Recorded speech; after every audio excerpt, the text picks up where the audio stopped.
আমি আবার চলে এসেছি পার্ট নাম্বার 24 ভিডিও নিয়ে, যেখানে আমরা WB SSC SLST 2025 computer science and computer অ্যাপ্লিকেশনের প্রিভিয়াস ইয়ার ইম্পর্টেন্ট এমসিকিউ কোশ্চেনগুলোকে সলভ করছিলাম। যারা এখনো আগের পার্টগুলো দেখোনি, চিন্তার বিষয় নেই, আমি এই ভিডিওর আই বাটনে তোমাদের প্লেলিস্টের লিঙ্ক প্রোভাইড করে দেবো।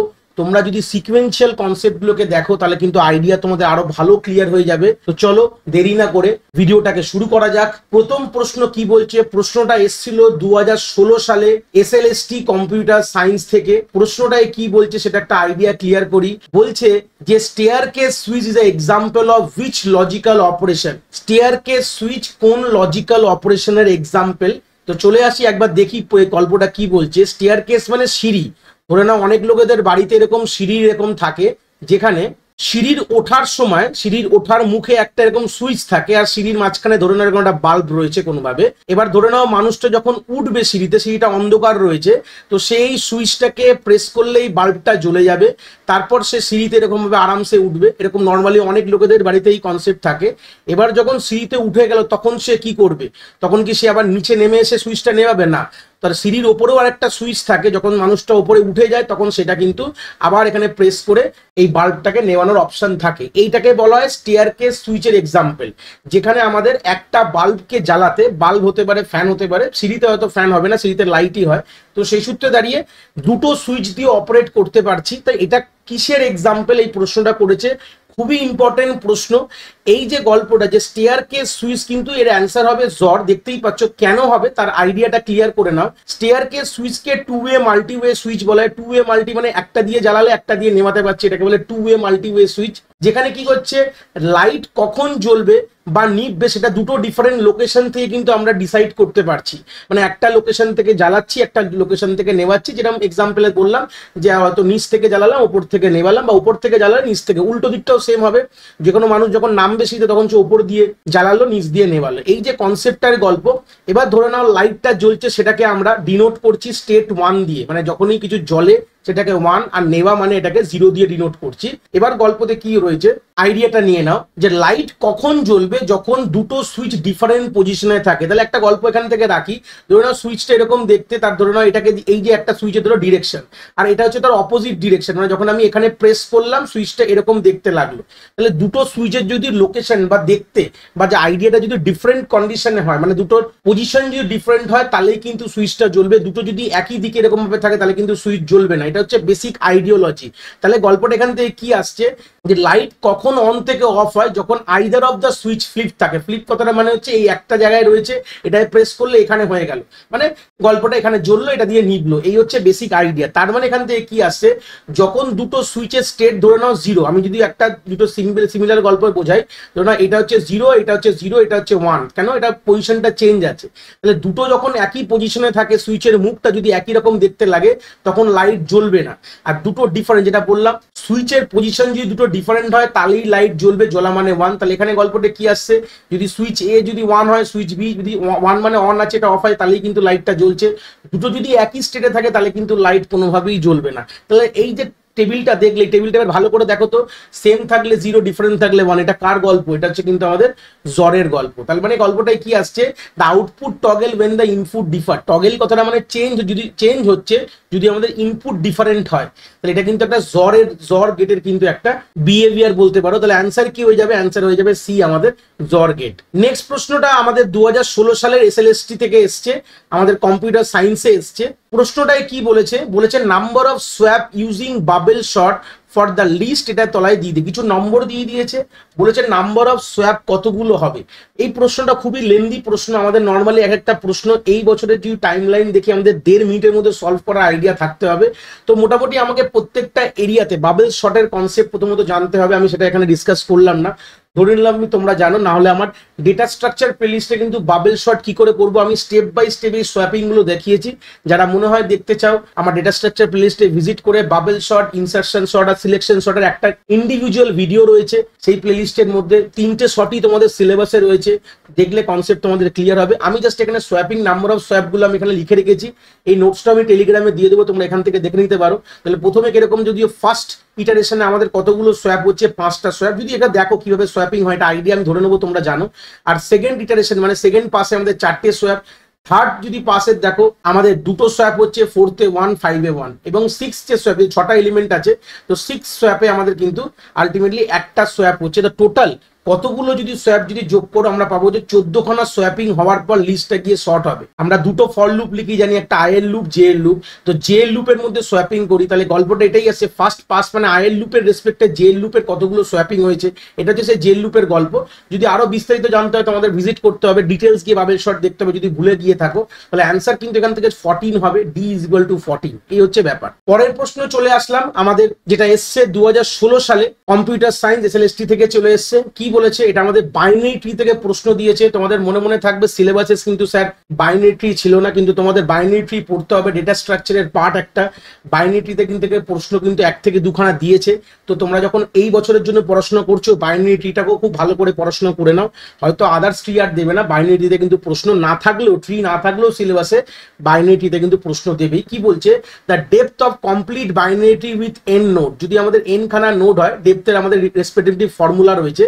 ধরুন এটা বাইনারি ট্রি আমি এরকম আঁকলাম, যদি এন খানা নোডের বাইনারি ট্রি হয় তাহলে ধরুন এটার বাইনারি ট্রি এঁকেছি, তাহলে ডেপথ কত, ডেপথ মানে ওয়ান কাইন্ড অফ কতটা নিচের দিকে গেছে, তাহলে তার ফর্মুলা এটা তোমাদের মুখস্থই থাকতে হবে।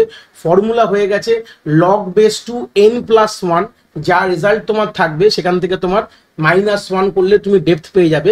তাহলে এনটা কি, এন হচ্ছে এই নোটগুলো, দেখো এই যে সার্কেল করছি এখানে নোট, এই যে ট্রিটা আমি আঁকলাম তার নোট কতগুলো আছে দেখো, গুনলেই বুঝতে পারবে, 3 ওদিকে 4, 7খানা হয়ে গেল। লগ বেস টু 7 + 1 যদি করো -1, এই হচ্ছে তোমার ফর্মুলা হওয়া উচিত। তাহলে এখান থেকে একটা ক্যালকুলেশন করে বুঝতে পারবে। লগ বেস টু তোমার 8 হবে, 8 - 1, তো লগ বেস টু 8 মানে হচ্ছে 3, মানে 2 টু দি পাওয়ার 3 হচ্ছে 8। যারা লগ জন্য ভালো, নাহলে তোমরা এইভাবে করতে পারো। তাহলে অ্যান্সার হবে 3 - 1 কিন্তু 2, দেখো তাই কিন্তু রয়েছে। এই হচ্ছে ডেপথ 1, এই হচ্ছে ডেপথ, মানে কত গভীরে নামছে। ডেপথ কথা মানে হচ্ছে গভীর, তাহলে এখানে গভীর হচ্ছে ডেপথ হয়ে গেল। তাহলে অ্যান্সার কিন্তু এখানে দেখতে পাচ্ছ মিলেও গেল। অ্যান্সার হচ্ছে লগ বেস টু n + 1 - ওটা মুখস্থ থাকতে হবে, কিছু করার নেই। এই হচ্ছে বেসিক গল্প, কিন্তু আলটিমেটলি এখানে অ্যাকচুয়াল ফর্মুলাতে ফ্লোর ভ্যালুটা নেবে। লগ বেস টু দেখতে পাচ্ছ n + 1 - 1 করার পর তার ফ্লোর মানে নিচের ভ্যালুটা নেবো, ওপরটা নেবো না। মানে ধরো না 2 পয়েন্ট সামথিং আসছে, তাহলে আমি 2টা নেবো, 3 যে যাবে না, এটা ফ্লোর ভ্যালু বলা। এই হচ্ছে বেসিক আইডিয়া। পরের প্রশ্ন বলছে the formula to access i, j entry of n cross n matrix in a column major order. এই প্রশ্নটাও কিন্তু আমাদের 2016 সালে কম্পিউটার সায়েন্স এসএলএসটি থেকে দিয়েছিল। ঠিক আছে, এখানে প্রশ্নতে কি বলছে, তোমার কাছে একটা n × n এর একটা 2 ডাইমেনশন অ্যারে রয়েছে। যদি কলম মেজার অর্ডারে যদি স্টোর করা থাকে, তাহলে আমাকে একটা এলিমেন্টকে i, j ধরে না, একটা এলিমেন্টকে অ্যাক্সেস করতে গেলে তোমাকে কি ফর্মুলা, এখানে তলায় 4টে ফর্মুলা লিখেছে, তাহলে আমাকে এখানে বার করতে হবে। এই হচ্ছে বেসিক কথা। তো আমাদের যে কারেক্ট অ্যান্সার হয়ে যায় কলম মেজার অর্ডারে, সেটা হচ্ছে m × j - 1 + 1। কেন, আমরা নর্মালি কি দেখি, যদি i j লিখি, i কে কিন্তু ডিনোট করা হয় ফর দা রো এর কথা বলা হয়, আর j কিন্তু আমাদের কলমের কথা বলা হয়। যখন আমরা নর্মাল যখন 2D অ্যারের কথা ভাবি, তো সেই সূত্রে এমটা কি, এমটা হচ্ছে নাম্বার অফ রো, এটা হচ্ছে নাম্বার অফ কলম। যদি ভাবো, যদি নর্মালি ম্যানুয়ালি ভেবে দেখো, তাহলে আমাদের রো ওয়াইজ আমরা রো এর সাথে আমাদের j - 1 কলম থেকে -1 করে +1 করছি, তাহলে কিন্তু আলটিমেটলি আমরা সেই পজিশনে চলে যাচ্ছি। আমাদের রো মেজার অর্ডারে অ্যাক্সেস করা আর কলম মেজার অর্ডারে অ্যাক্সেস করার ফর্মুলা কিন্তু এইভাবেই আমরা ডিনোট করি। আমাদের রো মেজারে আমরা এখানে আমরা কলম মেজার আমরা এখানে আমরা কলমের কথা লিখি, মানে রো এর কথা লিখি, এটা রো হয়ে যায়, আর এখানে হচ্ছে কিন্তু কলম হয়ে যায়। যদি যখনই আমরা রোতে যাব তখন উল্টে যাবে।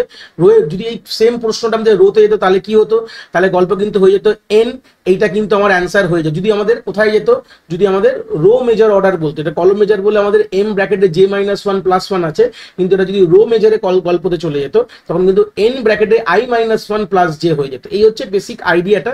এইভাবে কেন কি মোটামুটি একটা আইডিয়া ক্লিয়ার করলে তোমরা বুঝতে পারবে যে এইভাবেই কিন্তু আমরা অ্যাক্সেস করতে পারি আমাদের কিন্তু ইন্টারনাল যে এলিমেন্টস গুলো আমাদের 2D অ্যারের মধ্যে। নেক্সট প্রশ্ন চলে আসছে, যেটা 2016 সালে কম্পিউটার সায়েন্স এসএলএসটি তে দিয়েছিল। বলছে স্ট্যাক অপারেশন কি বলতে চাইছে, push 1 push 2 pop, push 1 push 2, আবার 3টে পপ, তারপরে পুশ 2 পপ, এরকম ভাবে কিছু ভ্যালু অপারেশন হয়েছে। এটাও কিন্তু ডেটা স্ট্রাকচারের প্রশ্ন থেকে দিয়েছে। তাহলে বলছে পপ ভ্যালু গুলো কি কি পাবে। তো চলে আসি একটা স্ট্যাক, প্রথমে আগে এটা এঁকে নি, তাহলে ক্লিয়ার হয়ে যাবে। তো প্রথমে কি বলেছে আমাদের পুশ 1, তার মানে আমি পুশ করলাম 1 কে, তারপরে বলেছে পুশ 2, তারপরে পুশ করে দাও 2 কে, ভালো কথা। এবার পপ করব, পপ মানে কোনটা বেরাবে, আমার 2টাকে বেরিয়ে যাবে, এখানে কেটে দাও, এখানে 2টা লিখে দাও, ভালো কথা কমা দিয়ে। এবার ফের বলেছে পুশ 1, তো 1টা কোন জায়গায় বসবে, আমি ধরো 2টাকে মুছেই দিলাম এখান থেকে, তোমাদের বুঝতে অসুবিধা না হয়। ফের এখানে পুশ 1 করলাম, আবার এখানে তারপরে পুশ 2 আছে, দেখো দেখতে পাচ্ছ। এবার পপ করবো, পপ মানে 3বার পপের কথা বলে, 3বার পপ মানে প্রথমে 2টা বেরাবে এখানে, তারপর আমার এখানে 1 বেরাবে, তারপর লাস্ট 1টা বেরাবে, 3টে পপ হওয়া মানে আমার স্ট্যাক এখন খালি হয়ে গেছে, স্ট্যাকে আমার কিচ্ছু নেই, হয়ে গেল। তারপর আবার পুশ 2 করলাম, আবার 2 করলাম পুশকে, আবার তারপরে পপ করে দেবে, 2 আবার এখান থেকে বেরিয়ে চলে আসবে। তো এইটা যেখানে পাবে তুমি মেরে দেবে। তো এখানে এটা কোথায় পাচ্ছ, আমাদের এতে পাচ্ছ, তাহলে এ হচ্ছে কারেক্ট অ্যান্সার। এইভাবেই কিন্তু এরকম প্রশ্নগুলোকে সলভ করতে হবে। পরের প্রশ্ন চলে এসেছি, যেটা 2016 সালে আমাদের সেম কম্পিউটার সায়েন্স এসএলএসটি থেকে দিয়েছে। কি বলছে, output of lexical analyser. Lexical analyser গল্পটা কি প্রথমে একটু বলে দিই। আমাদের যখন কম্পাইলেশনের অনেকগুলো স্টেপ হয়, যেখানে যে সিম্যান্টিক অ্যানালাইজিং, সিনট্যাক্ট অ্যানালাইজিং, সেখানেও কিন্তু একটা পার্ট হয় যাকে বলা হয় লেক্সিক্যাল অ্যানালাইজিং, অ্যানালাইজারও বলা হয়। এটা কিন্তু কম্পাইলেশনের পার্টের মধ্যে থেকে প্রশ্ন এসছে আমাদের, যেটা রয়েছে কম্পাইলার বলে একটা টপিক রয়েছে আমাদের সিলেবাসে। সেই সূত্রে লেক্সিক্যাল অ্যানালাইজার কাজটা কি প্রথমে একটু জেনে নাও। লেক্সিক্যাল অ্যানালাইজার কাজ হচ্ছে অলসো কল লেক্সার বা এটাকে স্ক্যানার বলা। এটা ফার্স্ট ফেজ অফ কম্পাইলার, প্রথমেই কিন্তু কম্পাইলেশনের ফার্স্ট ফেজ হয়। এখানে কি কাজ করে, it read the source code character by character and group them into token. মানে প্রথমে কোডটাকে পুরো ভালো করে পড়া হয়, যে কোড তুমি লিখেছো সোর্স কোডটাকে পড়ে সেটা টোকেনের রেসপেক্টে গ্রুপিং করা, যেরকম কিওয়ার্ডস কতগুলো আছে, কিওয়ার্ডের গ্রুপ হলো, আইডেন্টিফায়ার মানে ভেরিয়েবল কতগুলো রয়েছে, লিটারাল মানে ডেটা ভ্যালু কতগুলো রয়েছে, অপারেটর কতগুলো রয়েছে, পাংচুয়েটার, এইভাবে আমাদের গ্রুপিং করা হয়। এই গ্রুপের কথাটাকে বলা হয়, গ্রুপিং করার কনসেপ্টটাকে বলা হয় লেক্সিক্যাল অ্যানালাইজার। এবার যখন আমরা অপশনে যাব, সেট অফ রেগুলার এক্সপ্রেশন, তা তো হচ্ছে না, রেগুলার এক্সপ্রেশন কোনো ব্যাপার নেই। সিনট্যাক্ট ট্রি তো অবভিয়াসলি না। এ দেখো সিতে আমাদের কি বলেছে, সেট অফ টোকেন, তাহলে আনসার কি হয়ে যাবে, সেট অফ টোকেন। মানে টোকেনসে ডিভাইড করার কাজ কি, লেক্সিক্যাল অ্যানালাইজারের কিন্তু কাজ। এরকম প্রশ্ন কম্পিউটার অ্যাপ্লিকেশনেও কিন্তু আসতে পারে এই বছর, এরকম আইডিয়া তোমাদের ক্লিয়ার থাকা কিন্তু খুবই দরকার। নেক্সট প্রশ্নে কি চলে গেলাম, ওটাও কিন্তু 2016 সালের কম্পিউটার সায়েন্স থেকে এসছে এসএলএসটির গল্পতে। বলছে in 8085 a number of clock cycle to complete one phase cycle no wait state। দেখো এবার প্রশ্নতে যখন 8085 লেখা আছে, তখন তোমাদের মনে মনে আসবে স্যার 8085ও কি আমাদের পড়তে হবে? একদমই না, এটা কিন্তু বেসিক গল্প। এটা আমরা যখন কম্পিউটার অর্গানাইজেশন বা আর্কিটেকচারের পার্টে পড়ি, এখানে আমরা যখন ইনস্ট্রাকশন সাইকেল পড়ি, মেশিন সাইকেল পড়ি, টি স্টেট পড়ি, তখন কিন্তু এই প্রশ্নটা কিন্তু ওখান থেকেই সলভ করা যায়। এই জন্য আমাদের 8085 পড়তে হয় না। প্রশ্ন জাস্ট ওটাকে টার্মটা দিয়ে তোমাদের ঘাবড়ানোর গল্প বলেছে। তো আমাদের গল্পটার মানে কি, আমরা যখন ইনস্ট্রাকশন সাইকেলের কথা বলি, একটা ইনস্ট্রাকশন এক্সিকিউট করার জন্য আমাদের 3টে ফেজে, জেনারেলি 3টে ফেজে ভাগ করা হয়। একটা হচ্ছে ফেচ করা, একটা হচ্ছে তোমাদের ডিকোড করা, একটা হচ্ছে এক্সিকিউট করা। তাই ইন্ডিভিজুয়াল এই যে কাজগুলো ফেচ করতে কতটা সময় লাগে, এটাকে আমরা টি স্টেট দিয়ে ডিনোট করি। ঠিক আছে, কি বলা হয়, টি স্টেট। বা এখানে প্রশ্নে কিন্তু অত গল্প ডিটেলসে যায়নি, ওরা বলেছে ক্লক সাইকেল বলেছে। তোমরা এই টি স্টেটটাই কিন্তু ক্লক সাইকেল বলেও কিন্তু আমরা বুঝতে পারি। এর যে ইনডেপথ কথাগুলো আমি কিন্তু একটা প্লেলিস্ট বানিয়ে দিয়েছি কম্পিউটার অর্গানাইজেশন অ্যান্ড আর্কিটেকচারে, যেখানে মোটামুটি 28 to 29 ভিডিওস রয়েছে। ওটা সেপারেটলি কিন্তু আমি নাম দিয়েছি ডাব্লিউবি এসএলএসটির জন্য, কিন্তু কম্পিউটার সায়েন্স এবং কম্পিউটার অ্যাপ্লিকেশন দুজনের জন্য এলিজিবল। ওখানে মোটামুটি যে ভিডিওসগুলো আছে সেখান থেকে কিন্তু এই প্রশ্নটা তোমরা কভার আপ করতে পারো। আইডিয়া নিতে হলে ওই প্লেলিস্টটাকে ভিজিট করতে পারো। তো সেই সূত্রে মেন কথা, এই ফেচ করতে গেলে কতগুলো সময় লাগে। তো ইন জেনারেল যদি আমরা পুরো 8085 এর যদি কথা ভাবি, যদি ইন যে ডেপথে যদি কথাও বলি, তাহলে কিন্তু আমাদের 4 থেকে 6 খানার বেশি কিন্তু কোনোভাবেই লাগে না। মিনিমাম 4, ম্যাক্সিমাম 6, আমাদের ডিপেন্ড করে কতগুলো আমাদের কি ইনস্ট্রাকশন আসছে। তো সেটাকে ফেচ করার মিনিমাম 4, ম্যাক্সিমাম 6 এর থেকে বেশি হয় না। এটাই কিন্তু কারেক্ট অ্যান্সার হবে। যেখানে এখানে বলে দিয়েছে, দেখো যদি 8085 এর মাইক্রোপ্রসেসরের কথা বলি, যে ইনস্ট্রাকশন ফেচ সাইকেল, যেটা মানে অপকোডকে ফেচ করা মেমোরি থেকে, যেটা 4 থেকে 6 খানা টি স্টেট লাগে, যদি কোনো ওয়েটিং স্টেট না থাকে। ওয়েট স্টেটটাকে ওরা এক্সক্লুড করে দিয়েছে। তো এটা ডিপেন্ড করে টাইপ অফ ইনস্ট্রাকশনের উপর, যদি সিঙ্গেল বাইট হতে পারে, মাল্টিপল বাইট হতে পারে। সেই সূত্রে কতগুলো, ম্যাক্সিমাম আমাদের 6 খানা স্টেপে কিন্তু আমাদের একটা জিনিসকে, আমাদের অপকোডকে আমরা ফেচ করতে পারি। তো অ্যান্সার হয়ে যায় 4 to 6, আর বাদ বাকি এক্সপ্রেশনগুলো দেওয়া আছে, তোমরা চাইলে একবার এখান থেকে দেখে নিতে পারো। নেক্সট প্রশ্ন চলে গেলাম। আমাদের এই প্রশ্নটা এসছে 2016 সালে কম্পিউটার সায়েন্স থেকে এসছে। কি বলছে, which system software reside in the main memory. Main মেমোরির মধ্যে কোন সিস্টেম সফটওয়্যার থাকে? অ্যান্সার হবে আমাদের লোডার। আমাদের এটাও কিন্তু part, loader, linker, compiler, assembler, এই 4টেই কিন্তু আমাদের সিলেবাসে রয়েছে। ইনডেপথ তোমাদের পড়াশোনা করতে হবে। এক্সপ্রেশন যদি দেখলে বুঝতে পারবে। লোডারের রেসপন্সিবল কি for loading the program into memory. It's always reside to load and execute new process. তাহলে আমরা একটা গল্প সবসময় বলি, লোডারটা অ্যাকচুয়ালি কি, আমাদের অপারেটিং সিস্টেমের যে আমাদের লং টার্ম শিডিউলের যে কথা বলি, যার কাজ হচ্ছে নিয়ে আসা আলটিমেটলি আমাদের হার্ড ডিস্ক থেকে, সেটাই কিন্তু ওয়ান কাইন্ড অফ লোডার বলে বলছি। লোডার কিন্তু একটা পার্ট অফ অপারেটিং সিস্টেম, তার মেন কাজ কি, loading the executable code from secondary into main memory. তাহলে যেটা আমাদের লং টার্ম শিডিউলার বলি, সেটা কিন্তু তার আরেকটা নাম কিন্তু বলতে পারো আমাদের লোডার বলে। Setting up the execution environment for the program, মানে প্রোগ্রামের এক্সিকিউশন এনভায়রনমেন্ট এখান থেকে এরা তৈরি করে ফেলছে। It must always reside in memory, মানে র্যামের মধ্যেই থাকতে হবে, নাহলে নতুন প্রসেস আনতে পারবে না। ও যদি নিজেই এক্সিকিউট না হয়, তাহলে বাদ বাকি এগুলোকে এক্সিকিউশন করাবে কি করে? New program and process can not start without it. এই নতুন প্রোগ্রাম বা নতুন প্রসেসকে এই লোডারের ছাড়া কিন্তু কাজ করানো যাবে। লোডারের কাজই তাহলে কি বুঝলে? লোডারের কাজ হচ্ছে যে আমাদের হার্ড ডিস্ক থেকে প্রসেসকে তুলে এনে আমাদের র্যামে বসানো, যেটা আমরা বলি লং টার্ম শিডিউলারের কথা বলি। অপারেটিং সিস্টেম যখন পড়াশোনা করি, ওটারই একটা গল্প বলতে পারো। It is required during program execution to bring code data into the RAM, যেটা আমি এক্ষুনি বললাম। প্রোগ্রাম যখন এক্সিকিউট করতে চায়, তখন তার কোড বা ডেটাগুলো র্যামে নিয়ে আসার কাজই হচ্ছে আমাদের লোডার। এই হচ্ছে বিষয়বস্তুত্ব গল্পটা আমি ক্লিয়ার করে দিলাম এখান থেকে। নেক্সট প্রশ্ন আমাদের এসছে 2016 সালের কম্পিউটার সায়েন্স এসএলএসটি থেকে দিয়েছে। কি প্রশ্ন বলছে? Permitted value for an attribute is call, মানে ধরে নাও একটা অ্যাট্রিবিউট তোমাকে বলে দেওয়া রয়েছে, সেটা ভেরিয়েবল হতে পারে, সেটা তোমাদের ডিবিএম, সেটা প্রশ্নটার আইডিয়াটা কিন্তু এটা ডেটাবেস ম্যানেজমেন্ট সিস্টেম, বাট তোমাদের সিলেবাস এটা নেই। বাট এখান থেকে একটা প্রশ্ন বাইরে থেকে ওরা প্রোভাইড করে ফেলেছে। তো যখনই একটা কলম তৈরি করি, ধরো ডিবিএমএস তৈরি করেছি, মানে আমাদের টেবিল তৈরি করেছি, সেখানে যে কলমের যে নামগুলোকে বলা হয় অ্যাট্রিবিউট বলা হয়, এই যে কলমের নাম দিয়েছি এগুলোকে অ্যাট্রিবিউট বলা হয়। সেই অ্যাট্রিবিউটের মধ্যে যে ভ্যালুগুলোকে আমরা পারমিট বা রাখা যেতে পারে, সেটাকে কি বলা হয়? এটাকে ডোমেন বলা হয়। মানে আমরা এই রেঞ্জের ভ্যালু রাখতে পারি। যদি আমরা একটা ভ্যারক্যার ইউজ করি, তার মানে স্ট্রিং রাখবো। নাম্বার ইউজ করলে আমরা নর্মাল ইন্টিজার রাখবো, ইন্ট ইউজ করলে ইন্টিজার, ফ্লোট ইউজ করলে ফ্লোট। এই হচ্ছে বেসিক গল্পটা। মানে ওই যে কিরকম ধরনের ভ্যালু আমি ওখানে রাখতে পারি, সেটা তো নর্মাল ডেটা টাইপ দিয়ে হয়, এবং আমরা তার সঙ্গে কনস্ট্যান্টও অ্যাড করতে পারি, যে এখান থেকে শুরু হবে এখানে। যেরকম আমাদের এজ, যদি আমরা ভোটার কার্ডের গল্প ভাবি, তাহলে এজের ভ্যালু কি হওয়া উচিত?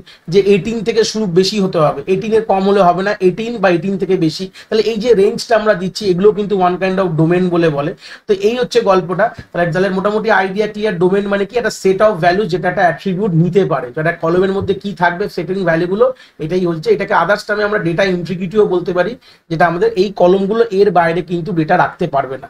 এই প্রশ্নটা একটাই প্রশ্ন ডিবিএমএস থেকে দিয়ে দিচ্ছিল, বাট তোমাদের সিলেবাসে নেই। বাট বেসিক আইডিয়া, প্রাইমারি কি কাকে বলে, ক্যান্ডিডেটকে, এটা একটা আইডিয়া তোমার থাকলে, যদি বাই চান্স বাইরে থেকে কোনো প্রশ্ন দিয়ে দেয়, তখন তোমরা এটা করতে পারবে। পরের প্রশ্ন কি বলছে? যেটা আমাদের 2016 সালে আমাদের কম্পিউটার সায়েন্সের এসএলএসটি থেকে দিয়েছিল। বলছে two pass assembler object code is generated in.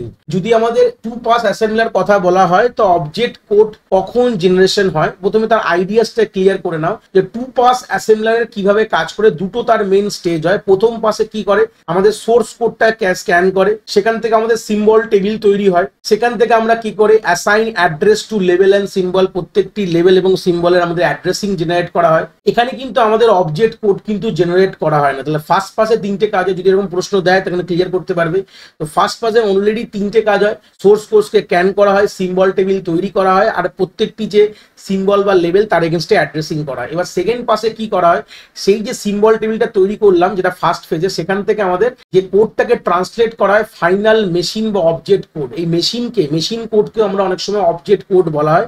এখানে আমাদের কি করছে? আর handles address resolution and generate output. তাহলে এখানে অ্যাড্রেসগুলোকে যে ম্যাপিং করা হয়েছে, সেই সূত্রে আমাদের অ্যাড্রেস রেজলিউশন করে তার কিন্তু আউটপুটটাকে জেনারেশন করা হয়। তাহলে আলটিমেটলি যে অবজেক্ট যে কোডটা, এটা one kind of machine code, সেটা কোন ফেজে হয়? এটা কিন্তু সেকেন্ড পাসে হয়। আমাদের টু পাস অ্যাসেম্বলারের কথা বলি, তাহলে অ্যাসেম্বলার মানে অ্যাসেম্বলি লেভেল ল্যাঙ্গুয়েজে কনভার্ট করছে, মানে অ্যাসেম্বলি লেভেল মানে আমাদের প্রথমে হচ্ছে আমাদের কম্পাইলিং করার পর যে হাই লেভেলে কোড লিখলাম, সেখানে অ্যাসেম্বলারের সাহায্যে আমরা অ্যাসেম্বলি লেভেলে নিয়ে যাই, সেখান থেকে আমাদের মেশিন কোডে আমাদের জেনারেট করা। তাহলে এটা সেকেন্ড পাসে কিন্তু আমাদের মেশিন কোড বা আমাদের হেক্সাডেসিমাল কোডে কিন্তু জেনারেশন হয়। হচ্ছে বেসিক আইডিয়া। অ্যান্সার হবে সেকেন্ড পাস হয়ে যাবে। চলে গেলাম পরের প্রশ্নতে। কি বলছে? এটা এসছে কিন্তু 2016 সালে আমাদের কম্পিউটার সায়েন্স থেকে এসএলএসটি তে দিয়েছে। এটা C++ থেকে প্রশ্ন দিয়েছে, যেখানে বলেছে এর ভ্যালু 5 হলে তাহলে আমাদের সি আউট মানে আউটপুট, সি আউট একটা কমান্ড যেটা দিয়ে আউটপুট আমরা করি। প্রথমে ফার্স্ট এটা হচ্ছে আমাদের এক্সারশন অপারেটর বলা হয়। এটাও ক্লিয়ার করে দিলাম যদি বাই চান্স এবছর প্রশ্ন দেয়। ফার্স্টের পর আমাদের কি করেছে? এটা লেফট শিফট অপারেশন করা হয়েছে, এটা বেসিক আমাদের সিতেও আছে। তারপর আমাদের সেকেন্ডটা এসে অ্যান্সার কি হবে?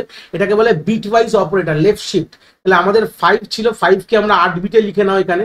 তাহলে এই হচ্ছে আমাদের 5। যদি লেফট শিফট করার কথা মানে যে দুটো জিরো এখান থেকে বেরিয়ে যাবে, পেছনে দুটো জিরোকে অ্যাড করে দাও, এই হচ্ছে ব্যাপার। তাহলে এখন অ্যান্সারটা কি হলো, উপরে যদি মার্ক করো 1 2 4 8 16, তাহলে 16 + 4 হয়ে যাবে 20, তার মানে অ্যান্সার হবে ফার্স্ট 20 সেকেন্ড। এই হচ্ছে ব্যাপার। এটা লেফট শিফট তলায় লেখা ছিল এখানে যদিও বা, তাও আমি আইডিয়াটা তোমাদের ক্লিয়ার করে দিলাম। এই হচ্ছে ব্যাপার। পরের প্রশ্নে চলে এসেছি, এটাও কিন্তু আমাদের 2016 সালে কম্পিউটার সায়েন্স এসএলএসটি থেকে দিয়েছে। বলছে default access specifier in a structure field in C. এই যে স্ট্রাকচার তৈরি করি, অলরেডি আমার সি এর প্লেলিস্টে কিন্তু স্ট্রাকচারের খুব ভালো ভালো ভিডিও চলে এসেছে, 8-10টা ভিডিও মোটামুটি আশা করি স্ট্রাকচারে রয়েছে। তো সেখান থেকে আমাদের একটা আইডিয়া আমরা ক্লিয়ার করব, যেখানে বলছে স্ট্রাকচারের যে ফিল্ড, যখন আমরা কোনো মেম্বার্স লিখি তাহলে এখানে বাই ডিফল্ট অ্যাক্সেস স্পেসিফায়ার কি হয়। তো এই হচ্ছে ব্যাপারটা, এখানে সবসময় মাথায় রাখবে স্ট্রাকচারের মধ্যে যে মেম্বার্স গুলো থাকে তার ডিফল্ট অ্যাক্সেস স্পেসিফায়ার কিন্তু পাবলিক সবসময় থাকে। এই হচ্ছে বেসিক আইডিয়া। আর আমাদের যদি সি প্লাস প্লাস এর কথা বলা হয়, ডিফল্ট একটা ক্লাসের মধ্যে কিন্তু আমাদের প্রাইভেট হয়, যখনই ডিফল্ট চলে আসে তখন আমাদেরকে প্রাইভেট বলে আমরা জানি। এখান থেকে একটা ওভারভিউ ক্লিয়ার হয়। স্ট্রাকচার আর ক্লাস কিন্তু দুটো দিয়ে আমরা ইউজার ডিফাইন ডেটা স্ট্রাকচার তৈরি করি, ডেটা টাইপ তৈরি করি। তো সেই ক্ষেত্রে দাঁড়িয়ে আমাদের মোটামুটি একটা আইডিয়া ক্লিয়ার হলো, স্ট্রাকচারের মধ্যে পাবলিক হয় আর আমাদের সি এর ক্লাসের মধ্যে সবকিছু প্রাইভেট। এই হচ্ছে বেসিক আইডিয়া।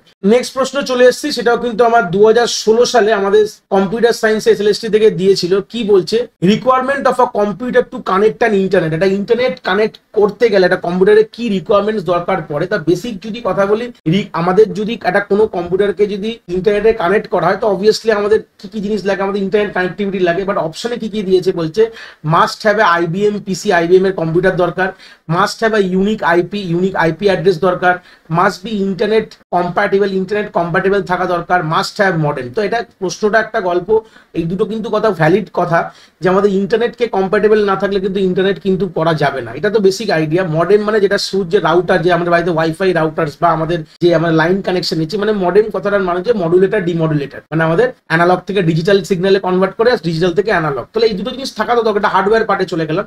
বাট এই দুটো জিনিস থাকার পরও আমাদের কিন্তু একটা মধ্যমধ্যে ইম্পর্টেন্ট জিনিস থাকা দরকার, যেটা দিয়ে ইন্টারনেট কানেক্ট করবো, সেটা হচ্ছে আমাদের unique IP address. IP address না হলে কিন্তু আমরা কখনোই কিন্তু একটা ইন্টারনেটের যে আমাদের ওয়ার্ল্ডে আমরা ঢুকতে পারবো না। তাহলে গল্প হচ্ছে every device that connect to internet must have a unique IP address. Unique IP address ছাড়া কিন্তু আমরা কোনোভাবে কাজ করতে পারবো না। আইপি অ্যাড্রেস এসেনশিয়াল কিসে থাকবে, identifying the device on the network and routing data to perform it. এই আইপি অ্যাড্রেস দুটো কাজ করি, একটা নেটওয়ার্কের ডিভাইসকে ইউনিকলি আইডেন্টিফাই করি, আর ডেটাকে যদি রাউট মানে একটা জায়গা থেকে একটা জায়গায় পৌঁছাতে হয়, কোন কোন রাস্তা ধরে যাবে সেটাকে বলা হয় রাউটিং বলা হয়। তো সেটাও আমাদের এখানে লাগে বলতে পারো। নেক্সট প্রশ্নে চলে আসলাম, যেটাও কিনা 2016 সালে আমাদের এসএলএসটি থেকে দিয়েছে কম্পিউটার সায়েন্সে। কি বলছে, HTML ইজ ইকুইভ্যালেন্ট টু কিসের। HTML টা কি জিনিস, HTML টা কিন্তু one kind of a scripting language. আমাদের সিলেবাসে আমাদের স্ক্রিপ্টিং ল্যাঙ্গুয়েজ অলরেডি কম্পিউটার সায়েন্সে রয়েছে। তো HTML ব্যাপারটা একটুখানি কথা তুমি যদি তলায় লেখা রয়েছে, এটা সবসময় মাথায় রাখবে।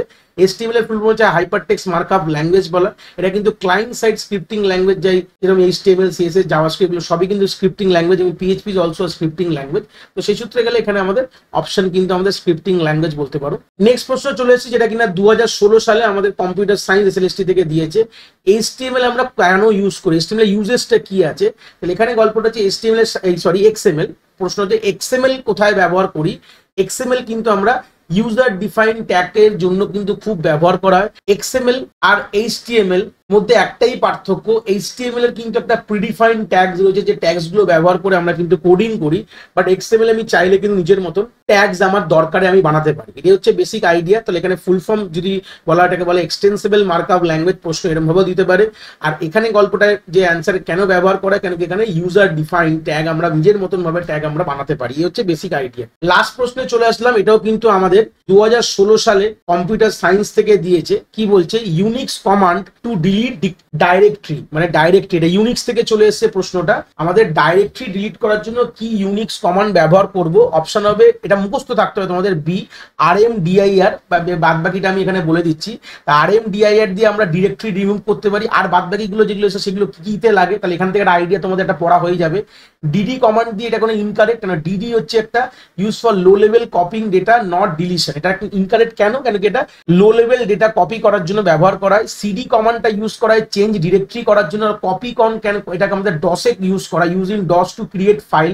Not to delete directly. তাহলে আলটিমেটলি এখানে যে এই যে দুটো কমান্ড তো মোটামুটি ইউনিক্স থেকে আছে, ডিডি আর সিডি, বাট কপি কমান্ডটা হচ্ছে আমাদের ডসের কমান্ড, ডসের কমান্ড কিন্তু আমাদের সিলেবাসে আছে। তো এই ছিল বেসিক আইডিয়াটা। আমাদের এখানে গিয়ে আমরা 16খানা প্রশ্ন শেষ করলাম। ভিডিওটা ভালো লাগলে একটা লাইক করে দিও, আর তোমাদের ফ্রেন্ড সার্কেলে শেয়ার করো যারা এই পরীক্ষায় বসতে ইচ্ছুক। আর হ্যাঁ, চ্যানেলটা সাবস্ক্রাইব করতে ভুলো না, কেন কি আগামী দিনে আমরা এরকম ধরনের আরো ভালো ভালো এমসিকিউ নিয়ে আসবো। এই ভিডিও নোটসটা তোমরা টেলিগ্রাম চ্যানেলে পেয়ে যাবে, যার লিঙ্ক আমার এই ভিডিও ডিসক্রিপশনে দেওয়া রয়েছে। যদি কোনো ডাউটস থাকে এই কমেন্ট সেকশনে আমাকে এই ভিডিও নিশ্চয়ই জানাতে ভুলবে না। সবাই ভালো থেকো, আবার আমরা পরের পার্টে দেখা হবে।